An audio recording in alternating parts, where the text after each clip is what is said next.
Family. तो आज मैं आप सभी के लिए फिर से एक दूसरा प्रश्न लेके आ गई, प्रतिशत कैसे निकाले। तो आप लोग सोचते होंगे जो अभी तो मैं सीखी हूँ प्रतिशत कैसे निकाले, तो ये कौन सा है। तो जरूर आप लोग थोड़ा सा ध्यान से देखिए जो सवाल क्या है। तो यहाँ पे सवाल है थोड़ा सा चेंज, प्रतिशत तो निकालना ही है लेकिन यहाँ बता रहा है दशमलव में है सवाल। तो यहाँ पर भी अधिकतर बच्चे गलती कर जाते हैं और थोड़ा सा मिस्टेक हो जाता है उन लोग से और सवाल गलत हो जाता है। तो आइए हम जानते हैं इसका भी। 0.150 ठीक है का 12% निकाले, का 12% निकाले। ठीक है, तो यहाँ पर सवाल दे रखा है पॉइंट में, क्या चीज में, दशमलव में, पॉइंट में यहाँ पर मेरा सवाल है।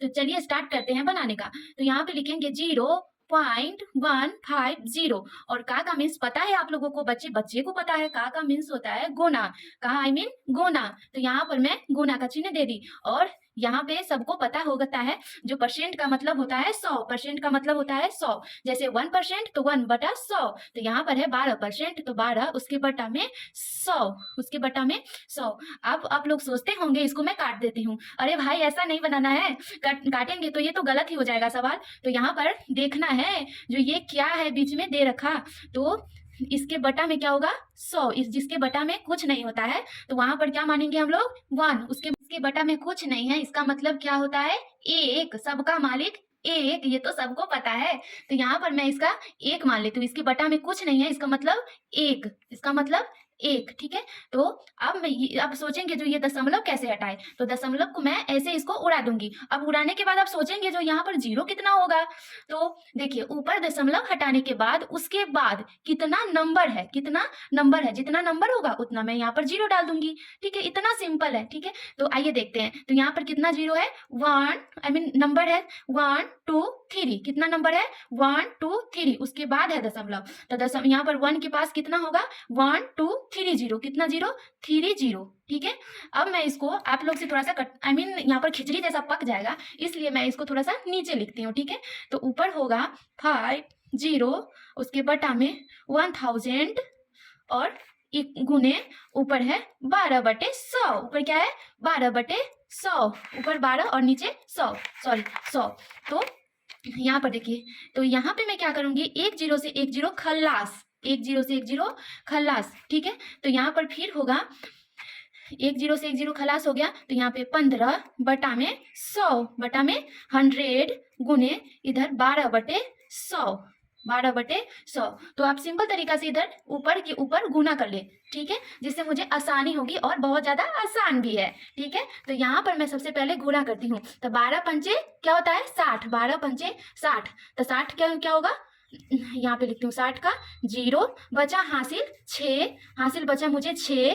ठीक है, हासिल बचा 6 और 60 का जीरो। ठीक है, 12 एकम 12, कितना हुआ 12 एकम 12 और 12 में 6 जोड़ देंगे तो कितना होगा 18, 12 में 6 जोड़ेंगे तो कितना होगा 18। तो ये दोनों को मैं गुना कर ली ऊपर ऊपर का। अब मैं इसके बटा में नीचे नीचे का गुना करूंगी। तो यहाँ पर है एक एकम एक, एक एकम एक और यहाँ से काउंट कीजिए 0 1 2 3 4, 4 जीरो है तो यहाँ पे मैं 4 जीरो डाल दूंगी। ठीक है, इतना सिंपल है। जीरो वाला का गुना करना तो और ज्यादा आसान है। तो यहाँ पर मैं एक का एक से गुना कर ली और जितना जीरो था वहां उतना जीरो मैं डाल दी। अब यहाँ पर देखिए क्या बता रहा है, जीरो से जीरो खलास, जीरो से जीरो कट गया। अब यहाँ पर बचा मुझे नीचे में 1000 और ऊपर में 18। तो अब सोचेंगे इसमें मैं भाग कैसे दूंगी इतना बड़ा से। अब तो इसका मतलब हम भाग नहीं दशमलव में भी तो डाल सकते हैं ना, या इसका मतलब हम ऊपर दशमलव भी तो डाल सकते हैं ना, दशमलव में मेरा आंसर होगा। ठीक है, तो यहाँ पर मैं क्या करूंगी, क्या बता रहा है जो 1 2 3, ठीक है 3 अंक छोड़ के मुझे दशमलव ऊपर डालना है। ठीक है, सबसे पहले मैं इसको यहाँ पर सिंपल तरीका से डाल देती हूँ। इसका नंबर ऊपर कितना है 18 और नीचे बटा में 1000, नीचे बटा में 1000। ठीक है, तो इसको क्या करना है, देखिए बता रहा है जो दशमलव में होगा ना ये, तो 1 2 3, कितना बोल रहा है 3 अंक हटा के 3 अंक के बाद ऊपर में मुझे दशमलव वहां डालना है। तो ऊपर कितना अंक है 1 2 और नीचे कितना है 3, ऊपर 2 है तो 2 है तो उसके आगे हम लगा देंगे 0, जिससे मुझे अंक पे कोई फर्क ही नहीं पड़ेगा, इसके लिए मैं डाल दी 0। और 0 डालने के बाद यहाँ पर मैं 3 अंक के बाद दशमलव डालना है क्योंकि नीचे 3 जीरो है, 1 2 3, ऊपर 1 2 3, 3 के बाद मैं यहाँ पे दशमलव डाल दी। तो यही होगा इसका आंसर 018 और उसके आगे दशमलव। ठीक है, तो ये दशमलव ऐसे खाली अच्छा नहीं लगेगा, इसके लिए मैं यहाँ पर 0 डाल दी, जो अच्छा लगेगा। तो यही है इसका आंसर। फिर मिलेंगे दूसरे ब्लॉग के साथ, दूसरे प्रश्न के साथ। कैसा लगा बताइएगा कमेंट में। Bye bye.